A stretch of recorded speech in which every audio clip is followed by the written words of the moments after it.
ఈరోజు పవిత్రమైన శ్రీరామనవమి సందర్భంగా ఏసీ భక్తివేదాంత స్వామి ప్రభుపాదుల వారు ఇచ్చిన ప్రసంగాలలో శ్రీరామచంద్రుని గురించి చెప్పిన అమూల్యమైన ఆధ్యాత్మిక అంశాలను మేము తెలుగులో అనువదించి మీ ముందుకు తీసుకువస్తున్నాం. మార్చ్ 27, 1969 హవాయిలో జరిగిన ప్రసంగం, ఏప్రిల్ 1, 1974 బొంబాయిలో జరిగిన భగవద్గీత ఉపన్యాసం. ఈ రెండు ప్రసంగాలలో శ్రీల ప్రభుపాదుల వారు శ్రీరామచంద్రమూర్తి యొక్క అవతార మహిమను ఎంతో సులభంగా మరియు గాఢంగా వివరించారు. ఇప్పుడు ఆ దివ్యమైన సందేశాన్ని మనం తెలుగులో విందాం. రామాదిమూర్తిషు కళా నియమేన తిష్టన్. రాముడు, నరసింహుడు, వరాహుడు, వామనుడు, పరశురాముడు, బలరాముడు, బుద్ధుడు, ఇలా పురుషోత్తముడైన పరమాత్మకు లెక్కలేని అవతారాలున్నాయి. ఈ అవతారాలను రామాది అంటారు. వీరిలో శ్రీరామచంద్రుడు ప్రధానమైన వారు కాబట్టి రామాదిమూర్తిషు కళా నియమేన తిష్టన్. కృష్ణుడు రాముడు, నరసింహుడు, వరాహుడు మొదలైన లెక్కించలేనన్ని తన అవతారాలతో ఏకకాలంలో ఉనికిలో ఉండగలడు. రామాదిమూర్తిషు కళా నియమేన తిష్టన్ నానావతారం అకరోద్భువనేషు కింతు. కృష్ణ స్వయం భగవంతుడు రాముడు వంటి తన వివిధ రూపాల్లో ఏకకాలంలో ఉనికిలో ఉంటాడు. ఈ ప్రపంచంలో అనేక అవతారాలను స్వీకరిస్తాడు. కానీ ఆ అవతారాల మూలం మాత్రం స్వయంగా ఆ ఆదిపురుషుడు కృష్ణుడు మాత్రమే. కృష్ణ స్వయం సమభవత్. ఆయన అనేక రకాలైన వివిధ అవతారాలలో వచ్చినప్పటికీ స్వయంగా ఆయన కూడా అవతరిస్తాడు. కృష్ణ స్వయం సమభవత్ పరమ పుమాన్యో. ఆయనే పురుషోత్తముడు. గోవిందమాది పురుషం తమహం భజామి. ఆ ఆది పురుషుడైన గోవిందుడిని నేను భజిస్తున్నాను. ఇది బ్రహ్మదేవుడు బ్రహ్మ సంహితలో అర్పించిన ప్రార్థన. సాత్వత పురాణంలో రామ అనే పదానికి వివరణ ఇవ్వబడింది. రామ అనే పదం రామ్ ధాతు నుండి వచ్చింది, అనగా రమంతే. రమంతే అంటే కోరికలు నెరవేర్చుకోవడం లేదా ఆనందించటం అని అర్థం. అందుకే రమంతే యోగేనోనంతే. యోగులు ఆ అనంతమైన భగవంతునిలో ఆనందాన్ని పొందుతారు అని అర్థం. ఎవరైతే యోగులు ఉన్నారో కర్మి, జ్ఞాని మరియు యోగులు, ఈ యోగులందరిలోనూ భక్తి యోగి అత్యున్నతమైన వాడు అని భగవద్గీతలో చెప్పబడింది. యోగినామపి సర్వేషాం మద్గతేనాంతరాత్మన శ్రద్ధావాన్ భజతే యో మాం సమేయుక్త తమో మతః.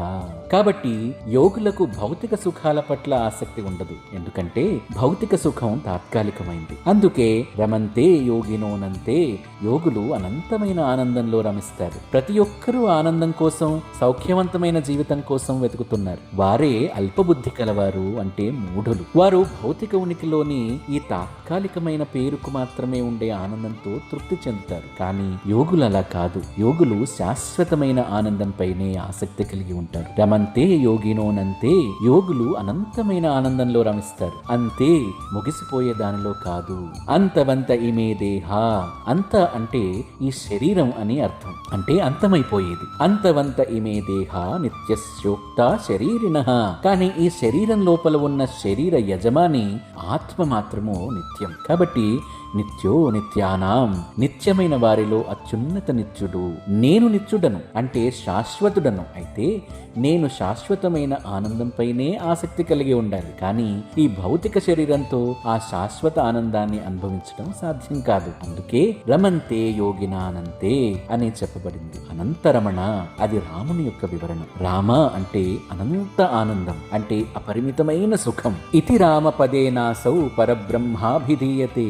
రాముడు అంటే పరబ్రహ్మము మరియు కృష్ణుడు కూడా పరబ్రహ్మమే. భగవద్గీతను అర్థం చేసుకున్న తర్వాత అర్జునుడు కృష్ణుడిని ఇలా గుర్తించాడు. పరబ్రహ్మ పరంధామ పవిత్రం పరమం భవాన్. కాబట్టి రాముడికి మరియు కృష్ణుడికి మధ్య ఎటువంటి వ్యత్యాసం లేదు. కృష్ణుడు పరబ్రహ్మమే మరియు రాముడు కూడా పరబ్రహ్మమే. ఈ రోజు రామచంద్ర ప్రభువు యొక్క ఆవిర్భావ దినం. కాబట్టి వైష్ణవులమైన మనము అన్ని విష్ణుమూర్తులపై, అంటే రాముడు, నరసింహుడు, వరాహుడు, నారాయణుడు, మహావిష్ణువు వంటి రామాదిమూర్తులందరిపై సమానమైన విశ్వాసం మరియు గౌరవ ప్రపత్తులు ఉండాలి. అద్వైతం అచ్యుతం అనాది మనంత రూపం అని బ్రహ్మ సంహితలో చెప్పబడింది. కానీ గౌడీయ వైష్ణవులమైన మనం లేదా మధ్వగౌడీయ వైష్ణవులమైన మనం శ్రీకృష్ణ విగ్రహారాధకులు. శ్రీరామచంద్రుని విగ్రహానికి మరియు కృష్ణ విగ్రహానికి మధ్య ఎటువంటి వ్యత్యాసము లేదు. కానీ నేను ఇప్పటికే వివరించినట్లుగా కృష్ణుడు పరిపూర్ణమైన పరబ్రహ్మం మరియు శ్రీరామచంద్ర ప్రభువు కూడా పరబ్రహ్మమే. కానీ ఆయన తన పరిపూర్ణమైన ఐశ్వర్య వైభవ్యాలను ప్రదర్శించలేదు. ఇవే చాలా రహస్యమైన విషయాలు. అయినప్పటికీ శ్రీరామచంద్రుని ఆవిర్భావ దినాన ఆయన మనపై కరుణ చూపి తన భక్తిని ప్రసాదించాలని కోరుకుంటూ ఆ భగవంతుని పాదపద్మాలకు మన గౌరవ ప్రపత్తులతో కూడిన ప్రణామాలను అర్పిస్తున్నాము. మనమందరం పతిత ఆత్మలం. ఆ పురుషోత్తముడైన పరమాత్మను సమీపించే శక్తి మనకు లేదు. కానీ శాస్త్రాలలో నిర్దేశించినట్లుగా సేవోన్ముఖే హి జిహ్వాదౌ స్వయం ఏవ స్ఫురత్యతః.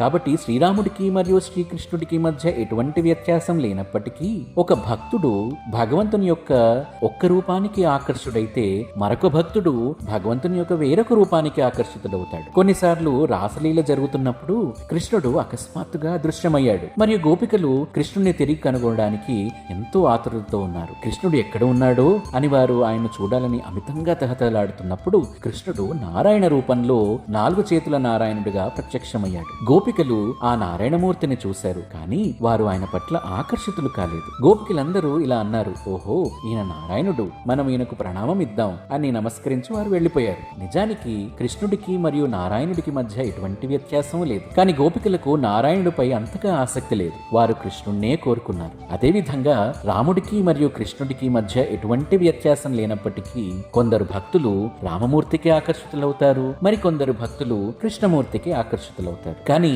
వాస్తవానికి వారి మధ్య ఎటువంటి భేదము లేదు.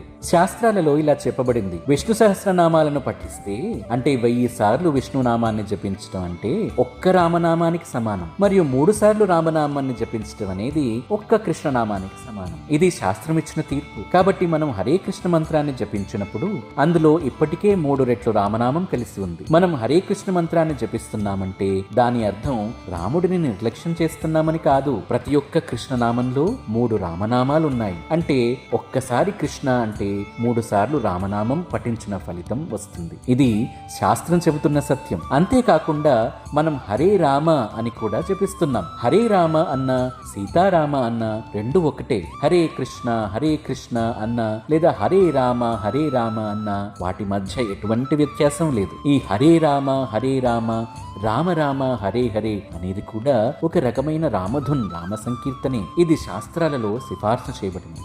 అగ్నిపురాణం, బ్రహ్మాండ పురాణం మరియు కలిసంతరణ ఉపనిషత్తుల్లో ఈ మంత్రం ఉంది. హరే కృష్ణ కృష్ణ కృష్ణ హరే హరే, హరే రామ రామ రామ హరే హరే. అంతేకాకుండా మనం కృష్ణుని నామాన్ని జపించినప్పుడు భగవంతుడైన రాముని నామాన్ని కూడా జపిస్తాం. సరిగ్గా శ్రీ చైతన్య మహాప్రభు అర్పించిన ఈ ప్రార్థనలో ఉన్నట్లుగా కృష్ణ కృష్ణ కృష్ణ కృష్ణ కృష్ణ కృష్ణ కృష్ణ హే కృష్ణ కృష్ణ కృష్ణ కృష్ణ కృష్ణ కృష్ణ కృష్ణ హే కృష్ణ కృష్ణ కృష్ణ కృష్ణ కృష్ణ కృష్ణ రక్ష మాం కృష్ణ కృష్ణ కృష్ణ కృష్ణ కృష్ణ కృష్ణ పాహి మాం రామ రాఘవ రామ రాఘవ రక్ష మాం కృష్ణ కేశవ కృష్ణ కేశవ పాహి మాం.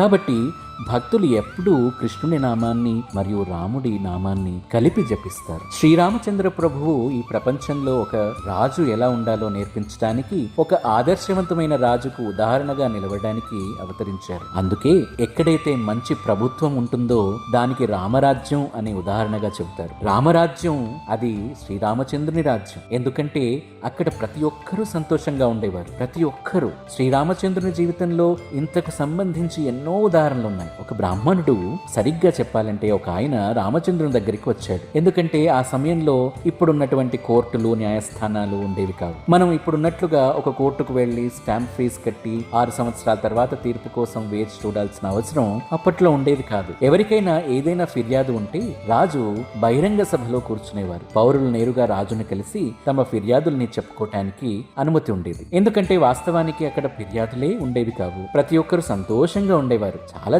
చిన్న ఫిర్యాదులు మాత్రమే వచ్చేవి. ఒకరు రామచంద్రుని వద్దకు వచ్చి ఇలా నిలదీశారు, నా ప్రియమైన రాజా, నా కుమారుడు మరణించాడు. తండ్రి బ్రతికి ఉండగానే కుమారుడు మరణించడం ఏమిటి? నీ పరిపాలనలో ఏదో లోపం ఉండే ఉంటుంది. ఒక్కసారి చూడండి, నా మరణానికి ముందే నా కుమారుడు ఎందుకు మరణించాడు? ఇది అసహజం అని ఆయన ఫిర్యాదు చేశారు. అంటే అప్పట్లో అసహజమైనది ఏదీ జరిగేది కాదు. విపరీతమైన చలి లేదా విపరీతమైన వేడి వంటి వాటికి కూడా రాజే బాధ్యత వహించేవారు. ఆ విషయాలను మనం శ్రీమద్ భాగవత చరిత్ర చరిత్ర ద్వారా తెలుసుకోవచ్చు. రాజులు అంత బాధ్యతాయుతంగా ఉండేవారన్నమాట. వారు ఎల్లప్పుడూ పౌరుల ఆనందం గురించే ఆలోచించేవారు. పౌరులు కూడా అంత గొప్పవారు. ఒక పౌరుడు శ్రీరామచంద్రుని వద్దకు వచ్చాడు. అప్పుడు ఆయన తమ్ముడైన లక్ష్మణుడు ఇలా సమాచారం ఇచ్చాడు. ఈయన ఒక బ్రాహ్మణుడు. మీరు పర్యటనలో ఉన్న ఈ నెల రోజులుగా మీరు లేని సమయంలో ఈ బ్రాహ్మణుడు కనీసం చుక్క నీరు కూడా తీసుకోలేదు. ఎందుకు అని అడగగా, ఎందుకంటే ఆయన మిమ్మల్ని చూడటానికి మీ దర్శనం కోసం ఇక్కడికి వచ్చారు అని లక్ష్మణుడు సమాధానం ఇచ్చాడు. మనం ఇక్కడ ఆలయానికి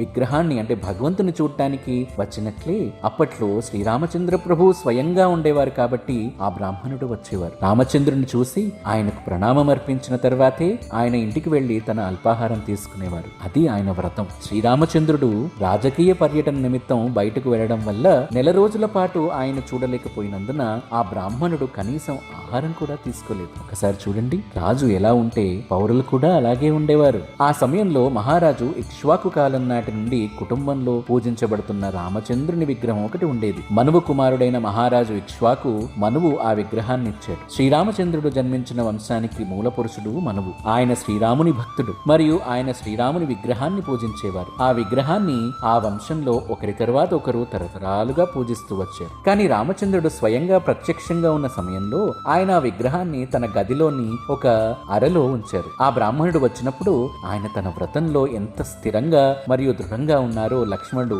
రామచంద్రునికి వివరించారు. కాబట్టి ఆ బ్రాహ్మణుడికి ఆ విగ్రహాన్ని అందజేయమని రామచంద్రుడు ఆదేశించారు. నేను లేని సమయంలో ఆయన ఆ విగ్రహానికి తన గౌరవ ప్రపత్తులను అర్పించి తన వ్రతాన్ని కొనసాగించవచ్చు అని ఆయన చెప్పారు. ఆ రూపం అంటే రామచంద్రుని ఆ విగ్రహం లేదా అర్చామూర్తి ఇప్పటికీ దక్షిణ భారతదేశంలోనే ఉంది. ఆ సమయం నుండి అది పూజించబడుతూనే ఉంది. రాముడు, ఆయన తమ్ముడు లక్ష్మణుడు మరియు ఆయన భార్య సీతమ్మ అటవికి వెళ్లారు. అక్కడ రాక్షసుడైన రావణుడి కుతంత్రం వల్ల ఆయన భార్య అపహరణకు గురైంది. ఆపై రాముడికి మరియు రావణుడికి మధ్య యుద్ధం జరిగింది. రావణుడు భౌతికంగా చాలా శక్తివంతుడు. కానీ విషయం ఏమిటంటే రావణుడితో యుద్ధం చేయటానికి రామచంద్రుడు తన రాజ్యానికి తిరిగి వెళ్లి తన సైన్యాన్ని తీసుకురాలేదు. ఆయన తిరిగి వెళ్ళలేదు. ఎందుకంటే ఆయన అడవిలో నివసించాలని ఆదేశించబడ్డారు. కాబట్టి ఆయన అడవి జంతువులైన కోతులతో సైన్యాన్ని ఏర్పాటు చేశారు. కేవలం వానరులతో, గట్టి సంఘటితమైన భౌతికవాది అయిన రావణుడితో ఆయన ఆ వానర సైన్యంతోనే పోరాడారు. మీరు ఆ చిత్రాన్ని చూసే ఉంటారు. మరియు ఆయన భారతదేశపు చివరి పాయింట్ నుండి అవతలి వైపు ఒక వంతెనను, రామసేతును నిర్మించారు. శ్రీలంక రావణుడి రాజ్యంగా పరిగణించబడుతుంది. అక్కడ ఒక వంతెన రామసేతు నిర్మించబడింది మరియు ఆ రాళ్లు నీటిపై తేలాయి. కాబట్టి శ్రీరామచంద్రుని జీవితంలో మనం గుర్తుంచుకోవాల్సిన చారిత్రకమైన సంఘటనలు ఎన్నో ఉన్నాయి. ఎందుకంటే ఈ రోజు మనం శ్రీరామచంద్రుని కోసం ఎందుకు ఉపవాసం ఉంటున్నామో గుర్తు చేసుకుంటే, రామచంద్రుని వంటి రాజులు ఎందరో ఉండేవారు. కానీ ఆయన ప్రత్యేకత వేరు. ఎందుకంటే అప్పట్లో రాజులకు ఆ విధంగా శిక్షణ ఇచ్చేవారు. మహారాజా యుధిష్ఠిరుడు కూడా రామచంద్రుడి అంతటి ఉత్తముడే. మహారాజా పరీక్షిత్తు కూడా అలాగే ఉండేవారు. అటువంటి రాజులు చాలా మంది ఉండేవారు. కానీ ఆయన కేవలం ఒక రాజు మాత్రమే అయినందుకు మనం ఆయన గురించి పట్టించుకోవడం లేదు. ఆయన రాజులందరికీ రాజు, పరమేశ్వరుడు. ఎందుకంటే ఆయన భగవంతుడు. అందువల్లనే మనం ఈ రోజు అంటే ఈ శ్రీరామనవమి రోజు మనము పండుగగా జరుపుకుంటున్నాం. రామాదిమూర్తిషు కళానియమేన తిష్టన్ అంటే ఆయన భగవంతుని యొక్క మూల రూపం కాదు. భగవంతుని మూల రూపం శ్రీకృష్ణుడు మరియు కృష్ణుడు తనను తాను వివిధ ఇతర రూపాలుగా విస్తరించుకుంటాడు. అద్వైతమచ్యుతం అనాది అనంత రూపం అంటే కోట్లాది రూపాలు అని అర్థం. మనవు కూడా కృష్ణుని యొక్క అవతారమే. బ్రహ్మదేవుని యొక్క పగలులో అంటే ఒక కల్పంలో 14 మంది మనువులు ఉంటారు. బ్రహ్మ 100 సంవత్సరాల పాటు జీవిస్తారు. ఒక్క బ్రహ్మ జీవిత కాలంలోనే ఎన్ని కోట్ల మంది మనువుల అవతారాలు ఉంటాయో చూడండి. ఇక ఈ విశ్వంలో లెక్కలేనంత మంది బ్రహ్మలు కూడా ఉన్నారు. శ్రీమద్ భాగవతంలో పేర్కొన్నట్లుగా భగవంతుని అవతారాలు ఎన్ని ఉన్నాయో ఎవ్వరూ లెక్కించలేరు. కానీ వాటిలో కొన్ని ముఖ్యమైన అవతారాలు ప్రస్తావించబడ్డాయి. అందులో శ్రీరామచంద్ర ప్రభు ఒకరు. శ్రీరామచంద్రుడు రావణుడిని సంహరించి ఆపై అతని తమ్ముడైన విభీషణుడిని రాజుగా పట్టాభిషిక్తుడిని చేశారు. ఆ తమ్ముడు విభీషణుడు పరమభక్తుడు. కాబట్టి రాముడు లంకను జయించడానికి వెళ్ళలేదు. ఎందుకంటే ఆయన అప్పటికే చక్రవర్తి. ఆయన కేవలం ఆ నేరస్థుడైన రావణుడిని శిక్షించడానికి మాత్రమే వెళ్లారు. ఆపై ఆయన రావణుడిని తమ్ముడైన విభీషణుడిని అక్కడ రాజుగా పట్టాభిషిక్తుడిని చేశారు. తర్వాత ఆయన సీతమ్మతో కలిసి తిరిగి వచ్చారు. 14 ఏళ్ల వనవాసం తర్వాత ఆయన మళ్లీ సింహాసనాన్ని అధిష్ఠించారు. మరియు ఆయన సోదరుడు భరతుడుని ఎంతటి విశ్వాసపాత్రుడంటే తన అన్నగారు దూరంగా ఉన్నంత కాలం ఆయన రాజ్యానికి హిత భావంతో ఉన్నారు. నిజానికి రామచంద్రుడు ఆయనతో ఇలా కోరారు, నీ తల్లి నువ్వు రాజు కావాలని కోరుకుంటుంది. నేను లేని సమయంలో నువ్వు రాజుగా ఉండాలని నేను కూడా ఆశిస్తున్నాను అని అన్నారు. మరియు ఆయన సోదరుడు భరతుడు ఎంతటి విశ్వాసపాత్రుడంటే తన అన్నగారు దూరంగా ఉన్నంత కాలం ఆయన రాజ్యానికి అంకిత భావంతో ఉన్నారు. అప్పుడు రాముడు కనీసం నువ్వు రాజ్యాన్ని పరిపాలించు, అడ్మినిస్టర్ చేయి అని కోరారు. ఎందుకంటే శ్రీరామచంద్రుడు వెళ్లిపోయిన తర్వాత మహారాజు దశరథుడు ఆప్త్రవియోగంతో మరణించారు. ఎందుకంటే రామచంద్రుడు ఆయనకు చాలా ప్రియమైన కుమారుడు మరియు పెద్ద కుమారుడు కాబట్టి. శ్రీరాముడు రాజు కావలసిన వ్యక్తి, కానీ ఆయన తండ్రి ఆదేశం మేరకు అడవికి పంపబడ్డారు. ఆ పుత్ర శోకంను, ఆ పుత్ర వియోగంను తండ్రి భరించలేకపోయారు, ఆయన మరణించారు. మనం శ్రీరామచంద్రుని జీవిత విశేషాలను, భగవంతుని లీలలను మరియు ఆయన దివ్య కార్యకలాపాలను వింటున్నామంటే దాని అర్థం మనం నేరుగా ఆ రామచంద్రునితోనే సాంగత్యం చేస్తున్నామని అర్థం. ఎందుకంటే భగవంతుని రూపానికి, ఆయన నామానికి, ఆయన లీలలకు మరియు స్వయంగా ఆయనకు మధ్య ఎటువంటి భేదం లేదు. ఆయన పరిపూర్ణుడు. కాబట్టి మీరు రామనామాన్ని జపించినా, రాముని విగ్రహాన్ని దర్శించినా లేదా ఆయన దివ్య లీలల గురించి చర్చించుకున్నా అది సాక్షాత్తు ఆ పురుషోత్తముడైన శ్రీరామచంద్రునితో కలిసి ఉండటమే అవుతుంది. అందుకే భగవంతుని అవతారాలు భూమిపై ఆవిర్భవించినప్పుడు లేదా అంతర్ధానమైనప్పుడు వచ్చే ఇటువంటి పవిత్ర రోజులను మనం సద్వినియోగం చేసుకోవాలి. ఆ రోజులలో ఆయనతో సాంగత్యం చేయడానికి ప్రయత్నించాలి. భగవంతుని సాంగత్యం వల్ల మనం పవిత్రులమవుతాము. మన మార్గమంతా పవిత్రీకరణే అవుతుంది. కృష్ణ చైతన్యం అంటే మరేమిటో కాదు, మన చైతన్యాన్ని అంటే మన మనసును పవిత్రం చేసుకోవటమే.